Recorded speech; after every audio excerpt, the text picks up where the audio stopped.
Welcome, Amber Imai-Hong. We're so grateful to be able to spend some time with you this afternoon.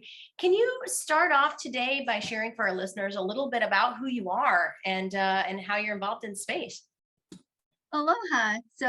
My name's Amber. I grew up on the Big Island of Hawaii. I grew up on the Hilo side, so that's the wet side, and the not so touristy side of things. As a child, I started tinkering when I was very young. I worked on pinball machines with my dad, and that's how I got my start in electronics. And Growing up, my mom was in a wheelchair. Sorry, my voice is giving out. My mom was in a wheelchair for about 20 years.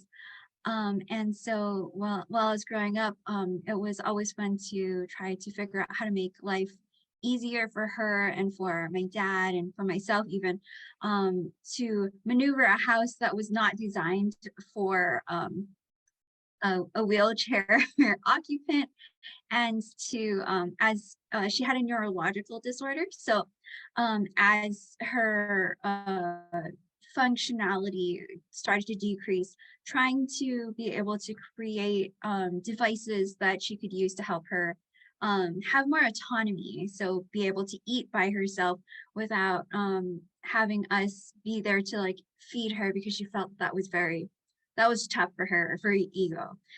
So I originally wanted to get into engineering. I knew from a quite young age that I wanted to go into engineering. And my first dream job was an astronomer, but I knew being dyslexic and ADHD that I wasn't the best student, so I was not going to be able to complete a PhD, or I didn't have very strong hopes at age 5 of being able to complete all of this high-level schooling. So engineering was something that I could relate to. I knew how to solder from while I was in elementary school. I knew how to tinker, and I tried fixing things and stuff. So just being around people who fixed cars and computers really helped me to focus, and I got very involved in robotics as a high school student. That was the only thing that was available at the time. So I did robotics, I did cars, and then on my third day of undergraduate, after interning at the observatories on Mauna Kea, at the East Asian Observatory is what it's called now. It was called Joint Astronomy Center then. But once I started undergrad, one of my classmates approached me and said, "Hey, I heard you were in robotics. Do you want to work on space robots?" And I was like, "Ooh, tell me more." And so I just really got into doing small satellites, and that was 15 years ago. So I've been doing small satellite design, testing, and operations for roughly 15 years now, and a lot of mentoring. I have watched generations of students come through the Hawaii Space Flight Lab, and especially since I've watched a lot of them go through the robotics programs here in Hawaii, as I still volunteer and I'm very active in that. So I I get to watch them go from elementary all the way through undergrad, and sometimes even beyond that, and just kind of increase their passion for astronomy, space science, and engineering as a whole. Such an impressive story. I mean, that's like book worthy, right? Like you recognize that that's a book that needs to be made into some kind of like movie afterwards. I mean, about super inspirational, right? But I love how you recognized early on that out of a need and out of someone that you cared about, you wanted to design something. So that's amazing. That's led you here. I'll just jump on that sentiment. You are the definition of a really good engineer, which is you were a problem solver from early on. I think that's so cool. And not only were you solving problems, but you were doing good for others. Yeah. And that's what we want our kids to learn. That's hard sometimes for students to learn, is that those two things can be together. You can be a great problem solver and do good, and somebody will pay you for it too. So bonus. Well, right. Because that is the bonus. Right. If you think about it, it's like any of these inventions happen because there's a need for something, right? So, we can be looking around us, where is the need and how do we solve that problem? So anyway, kudos. Sorry, I think it's like Thank you. No one would have, I would have never suspected that maybe you had grown up with dyslexia and maybe still work with that now. What sort of strategies did you use that helped you? Obviously, you're an electrical engineer. That is one of the hardest kinds of engineers to become, right? Yes. We normally rank them industrial, but up there at the top are aero and electrical and maybe computer science. How did you go from I have trouble unjumbling my words to I'm an electrical engineer? I think that story, I'd like to hear that one as well. So I actually didn't find out that I was dyslexic until I was in high school. I had a GT English teacher who had us do like a writing assignment. And as we were speed writing, she looked over at the way I was writing and just said, "Oh, you're dyslexic." And she kept walking. And I was like, wait, come back here. Like, explain. Because I was in 10th grade, gifted and talented English. I was like in advanced English. I was like, how is that possible? And she's like, look at the way that you write. Your brain knows what letters need to be in this word, but it doesn't necessarily recognize instantaneously what order those letters need to go into.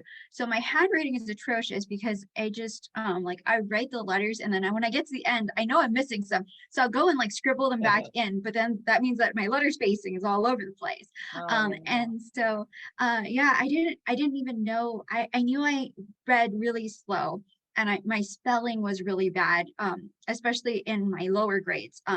So I struggled with that, but I had really high reading retention. So even if it took me 3 times longer than my classmates to read a passage or a section of a book, I was going to retain a lot more information than they were at the end of it. So when it came to like when when they're asking you questions about like what did you read, what were the characters doing, what was the point of this story and stuff, and it's like, oh, I knew all those answers, but like if you asked me to read it in a short time frame, I would only be able to get through like a third or half of it. So it was just kind of learning how to deal with it. It took a lot of time, it took a lot of effort. I mix up 4s and 7s as well. I know dyslexia presents itself in different ways, so sometimes it's just like the chaotic jumble in your brain where like you don't know where you put things. I misplace my phone all of the time. So yeah, I mean, like yes. I might also be. Did you like to read as a young child? Were books important to you? And if so, what type of books did you lean towards before even high school? So I loved reading. I grew up in a very small town, and my family didn't have very much money. So reading was my escape. I liked reading about fantasy. I liked reading about places that were far away, just to get a better understanding of the world. Because I knew Hawaii was great. I love Hawaii and it will always be home to me. But at the same time, I wanted to know what else was out there and what other cultures there were out there.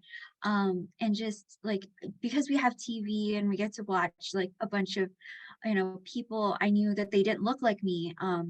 And so I wanted to see what else was out there, as a native Hawaiian, like I'm very culturally connected to the land, but what else is like, who else is connected to other lands, and how do they interact with their surroundings. So I loved reading books about just like I liked fiction. I liked getting lost, but I also liked historical fiction or travel stuff. I read everything that I possibly could, and it was very much like an escape for me, just to Cool. I spent a lot of time with my mom in doctor's offices because for a very long time we couldn't figure out what it was that she had and why she was just experiencing numbness and like what it was, like trying different treatments and stuff. So because I spent a lot of time in a doctor's office where you can't like play with things and you can't bring too many things to the doctor's office, you have to kind of help mom move around too.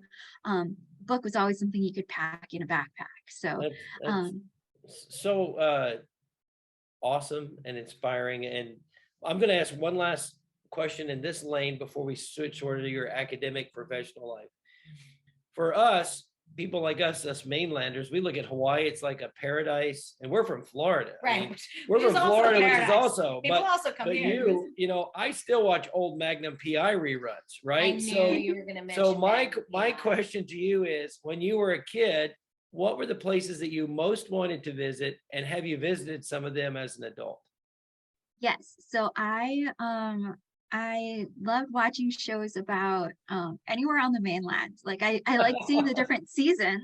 So like I live on the Big Island, we do get snow, but snow is at such high altitudes, you know, like you have to go to such high elevations to just be able to play in the snow. So I wanted to like be able to run around in snow and not be completely winded and dizzy. Because there's only 25% of the oxygen levels up at Mauna Kea than there is at, you know, sea level. So I wanted to be able to run around and play in snow, and I got to do that. I've been to Washington, Oregon, California. I've been to about 28 states, I think. That's so far. Pretty impressive. That might be more than I live here, and I don't think I've done. Have you was DC one on your bucket list, Washington DC? Yes, I've been to Washington, D.C. I actually almost got arrested at the Pentagon. I marched in the Macy's Day Parade for an all-state marching band. So we only had about a week to practice all together. And one of the places the band director had us try to practice was the Pentagon parking lot after 9/11. So we got quickly surrounded by police officers. Yeah, that wasn't an interesting experience. Right? Wow, you have so many good stories. Well, I want to take, we're going to switch gears a little bit now and kind of go to your experience. You talked about working or mentoring, I suppose, students all the way from elementary school, even through graduation. Can you share with us a little bit? Is that through the space flight program, or is that something different? And can you share a little bit about the mentoring? So I have I'm really actively involved in the robotics programs here in Hawaii. So there's a very active VEX IQ group. So I help to volunteer and kind of give feedback to some of the teachers and the students. So some of the students I have now in college were students in middle school and elementary school when I first encountered them. I see. So you've been able to volunteer your time at this after school kind of club or activity. I think VEX, isn't VEX the precursor to FIRST Robotics? Isn't it like maybe for younger students? It used to be. Yeah, so it used to be. It's now it's a for-profit organization, but they broke away from FIRST in about 2008, I believe. And so they're now their own entity. So they have everything from, I think they're trying to do pre-K all the way through university level. In my opinion, I think that robotics is a great teaching tool for students who are very young and need to be able to like tactilely see something. Like they need to be touching it, they need to see it moving, they need to feel the motors moving. But once students get to middle and high school, I think that it's better to have them start like imagining themselves in careers that make positive change in their society. And getting them to start thinking in like, how can, like in that civic mindedness, like how am I as someone who's interested in STEM going to make a positive impact on people. So I also do get to mentor some students through a program that I've started called Project Poke, or Providing Opportunities for Keiki in Engineering. Keiki means children. And so we have a program where middle and high school teachers take a course on spacecraft mission design, and they're able to then go and bring a design challenge to their students, and then their students spend as much or as little time as the teacher wants on creating their own spacecraft mission. I don't limit them to space, of course. I want students to, the key features of this is the students need to define a community, define a problem that affects that community, and figure out how they can use technology to solve or research further that problem. So they can do drones, they can do underwater, they can do like remote sensing, just like putting a camera somewhere to monitor traffic, for example, or do a search and rescue drone project. Like we've had a lot of really cool projects that have been conceptualized. So I don't limit them to space, but I want them to kind of see how technology can help to influence and shape the world that we live in, and just to kind of see that connection in their own communities. So I told them that their community that they define could be as small as their classroom or as large as the entire Earth. And so they needed to figure out what they wanted to focus on and how they wanted to, like, what they wanted to do to create that positive change. So it's been really interesting. And yeah, I love it. Well, the reason I ask is that I'm thinking, like, is it only open to those who are in Hawaii, or is this a program that's open up to, I mean, it sounds like it is, because you want to be able to go and work with them locally, right?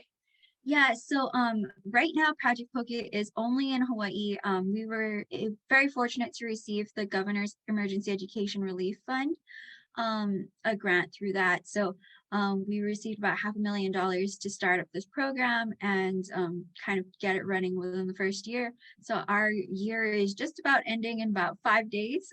So we are continuing that through the Hawaii Institute of Geophysics and Planetology. So our department is continuing that on. But yeah, we're really excited about it, and Is we're there, hoping well, to be at the able to end, you can expand certainly it. share out any website or social media stuff that you want to, if people are interested in learning more about that. But that's pretty great. Did you want to share a little bit about, you'd mentioned the Hawaii Spaceflight Group as well. So what is that? I know that it's not the same thing as your mentor program. Is that through your school? Yeah, so the Hawaii Spaceflight Lab is a research group within the university system. We are part of the Hawaii Institute of Geophysics and Planetology. So we're kind of a professional group that of researchers. So I got my bachelor's degree and in electrical engineering, and I stopped there, but most of my coworkers have master's or PhDs in mechanical engineering. So yeah, we design, build, test, launch, and operate small satellites.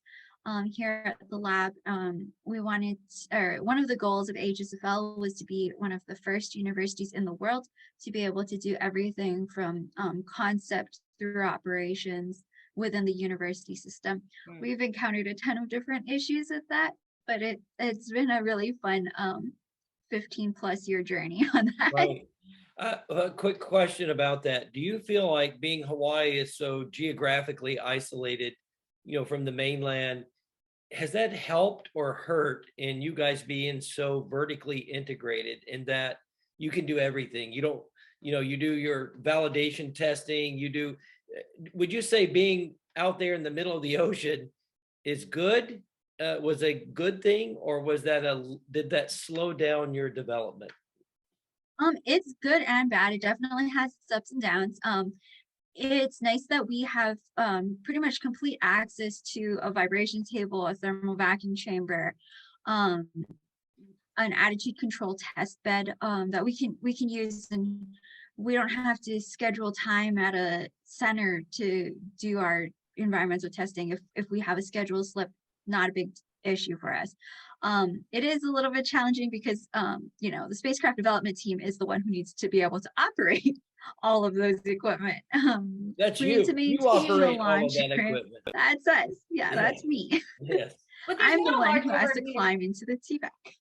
I was going to say, there's not a large number of universities or whatever on the island, right? So is this something that's only at your school, or is it something that other schools? All right, that's great. Yeah, so it's at our school, and if other like even research groups within our university, if they want to use it, they can. So we have we have a program where we bring in students, teachers, other professors, projects if they have a need for thermal vacuum, or if they have a need, like for example, our community college is pretty involved in the RockSat program. So they've used our vibration table and our thermal vacuum chamber just to test their payload to make sure it doesn't fall apart and everything is, well contained. So yeah, we are interested in collaborating with people as well. So in 15 years, number one, there were far fewer women in CubeSats when you started.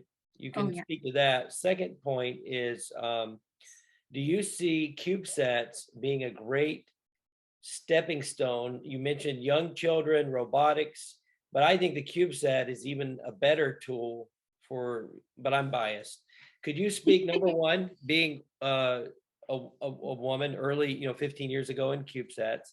Number two, do you think, how does the CubeSat stack up to robotics as somebody who's been involved for a couple of decades in those programs as a way to train young engineers? Yeah, so when I first joined my small sat team, I was the only female on the team. And the professor was not incredibly welcoming to to me being on the team. But I was a female, I was a freshman, and even in my classes, for electrical engineering, for math, for physics, for chemistry, all of those classes, I noticed I was a minority. And one of the nice things about going to school in Hawaii was that I may have been in the gender minority, but I was definitely not in the ethnic minority. We had a whole range of people who looked like me, even if they weren't female. So that was good and bad, and it's been so inspiring to see some of the girls that I've worked with, as elementary, middle, high schoolers, go through the program as well, and move up through university and see them thrive as engineers. A number of them have graduated and work for journeys, and it's just always so inspiring to see where they came from and where they are at now. I love running into my old students, or when they randomly text me and tell me that they're coming to visit home, and ask if we want to grab lunch and stuff. So it's been really that whole process has been so much fun, and it's great and really inspiring to see that there's a lot more females that are involved, but there's still a huge number of males that are in engineering and in aerospace. The disparity is huge still. Right. So and I'm thinking too, like, as I'm listening to you, obviously, like, from an educational aspect, underrepresented populations, we know women for sure in STEM, but just in general, Hawaiians, right? Like, just the indigenous populations are underrepresented in STEM. Do you think that through programs like this is going to be an obvious question, but let me change it up and ask it this way. Obviously, programs like yours have a huge impact on something like that. Have you seen over the 15 years, what are the results that you're starting to see from this influence that you might be having on those underrepresented populations? Yeah, so I partner with one of the schools that are specifically for Native Hawaiians here on Oahu, and it's so great to talk to the students, just to see that they never thought that they could succeed in science, succeed in engineering, go into a field like aerospace, but they've always dreamed of it, they've always thought about it. Space science is so much a part of Native Hawaiian culture, and so it's part of all indigenous culture. When it's nighttime, you look up at the sky, right? You use that to tell you when to plant things, when to harvest, all of those things. So that connection with the land and the connection with the sky is huge in indigenous cultures. And so I've seen the programs that I was involved in, the Native Hawaiian Science and Engineering Mentorship and the ACES program. I've seen that expand significantly, and I'm always interested in trying to inspire more students. So trying to expand that reach to the middle and high school level, and even beyond that, is definitely a personal goal of mine. And Right. I'm now seeing the universities as a whole try to step up their game and try to be involved in reaching out and trying to build those connections. Right. So I've only been to 2 of your islands, but how hard is it? In my limited experience, it seems like, for instance, Honolulu and Oahu is a different world from Hilo on the east coast of the Big Island. I imagine there's a lot of educational disparity too. How hard is it to move between the islands? And for instance, how hard is it for you to work with girls or kids that want to be engineers that are on the Big Island versus Oahu? I am very uniquely situated so that I have a lot more access to the Big Island because I'm from there. I still have a place to stay there. So it's only about a 50-minute flight from Oahu to Hilo. So I'm back on the Big Island at least once a month. And I do work with a lot of the students in the robotics programs there, trying to build out the STEM programs that are not necessarily competition based, because I know I'm not a huge fan of competitions. I had very bad experiences as a high schooler in various competition formats. So I always want to try to provide a collaborative learning space. And I'm working towards that with Project Poke, but I do get to go to the Big Island often. It's harder to get from the neighbor island. So like from the Big Island, if I wanted to go to Maui, I'd have to connect through Oahu, or if I wanted to go to Maui, I'd either have to go to Kona and then fly out from there, because all of our flights are very much situated for visitors. They're not necessarily the most convenient for doing business with other places. So yeah. I was going to say, I think a lot of us think of Hawaii as only like Waikiki, right? It's like, yeah, but there's, I was taken aback when I went. I was like, I have a friend who started a school in Oahu, and I learned that there's a lot of poverty in Hawaii. There's a great disparity, right? There's a great range of economic, resources and education and schools. And I imagine it's tougher. The geographical separation makes it a little bit tougher, that you just can't take a subway, right? Are the planes, are flights relatively cheap for, like, do you have like a local rate? Do the Hawaiians have a special way you can fly to make it a little bit easier to move between islands? No, we just have two airlines now, Southwest and Hawaiian Air. And so there's also Mokulele, which is kind of a smaller, they do like more 20, 30-ish people per flight type of flights. And they primarily service Oahu to some of the smaller neighbor islands like Lanai, Molokai, Maui, Kauai. I think they've restarted going to the Big Island again, but well, it is isolated still, regardless, because so like people kind of end up, I would imagine, staying where they are out of either poverty or just you're not being able to. That's tough. Yeah. So until I was about 16, I had only been off the island like 3 times. I like off of the Big Island, out of state. I had been to Oahu for doctor's appointments primarily, or like school trips, but yeah, when I was about 15 or 16, I went to the Macy's Day Parade thing. So I visited a whole bunch of states across the East Coast, and then ever since then, I took basically any opportunity I could to travel. So yeah, like, but it is like, because I grew up poor, it was very difficult to travel. And I like when I did most of my traveling as an adult. But yeah, ditto. You definitely see a lot of people who haven't gotten off the island for 10, 15, 20 years.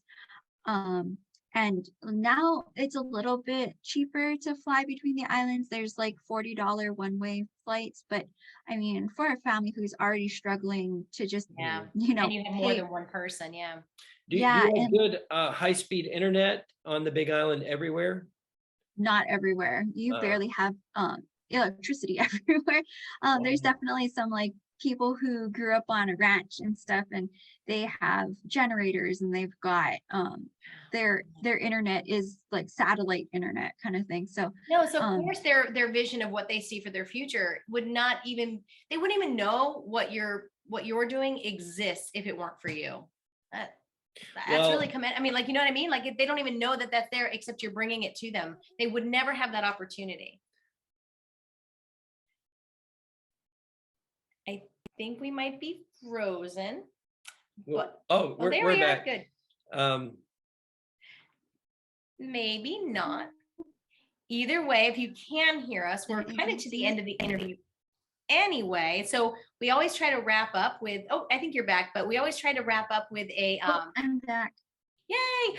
I was just saying we were kind of towards the end anyway, and we always wrap up with a pretty generic question about advice that you might have. So I'm sure that we have some students listening, and maybe even some parents who are on that cusp of thinking about what they want to do with their lives. And so as being a person who's kind of chosen on that and working with mentors, what advice would you have for our listeners today? So ask a lot of questions. One of the biggest things that I learned growing up is that you need to ask a ton of questions if you want to learn. And no question is dumb. And just use all of the resources. Network. I am an introvert, and I like going to conferences and stuff is very exhausting for me. Networking is really exhausting, but important. Learning about the world around you, learning about how people perceive the world around you, learning different perspectives from other people. It's so important. And so ask all the questions and don't be afraid. Don't think that it's too difficult or people will misunderstand you. Just try. Communication is so key, and no question is dumb, and just dream really big. Even if you don't think that you'll be able to do it, just keep dreaming and work really hard if that's something that you really want to do. Like I never thought I'd be able to make it through electrical engineering. There were a lot of times that I wanted to quit, but just if it's your dream and your passion, just keep going for it. I want to do a documentary. Thank you. That's all. Number one, I would like you to come visit us in South Florida. If you've never been to South Florida, we're a little over an hour from Miami and north of Miami, and we're 2 hours from Kennedy Space Center. So we'd like to invite you there.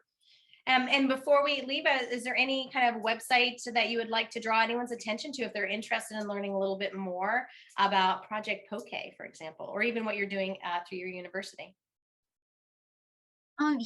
So they can visit www.hsfl.hawaii.edu.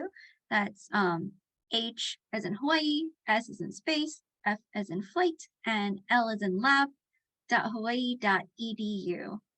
Got it. Perfect. We'll put those in the show notes too. Thank you so much for sharing your story with us today. It really, like I said, it's inspiring. I think you're inspiring not only other young women, but just people in general to go out and face whatever comes their way to really achieve those dreams and to make a difference. So thanks for that. Thank you. Thank you, Amber. I enjoyed it very much.